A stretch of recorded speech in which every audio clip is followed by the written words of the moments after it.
I have heard actually people complain that when you look at the Nigerian healthcare system, the infrastructure, it leaves a lot to be desired.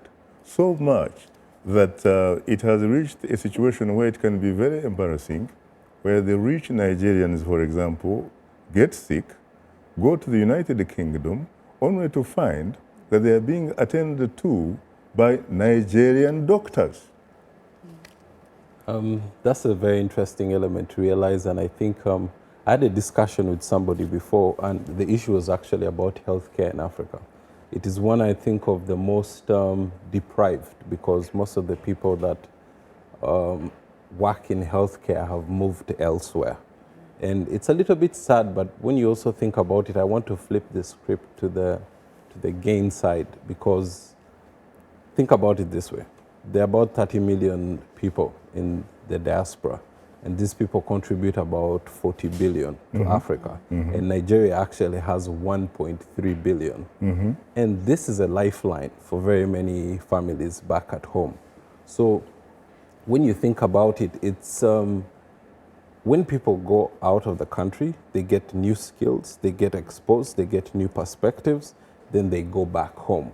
The question is now, our governments back at home have to set up infrastructure that can pull that labor back home. But I don't think we should sit and complain much about people leaving. People need to leave because they need to create opportunity for themselves, they need to provide for their families, they need to take care of the old people.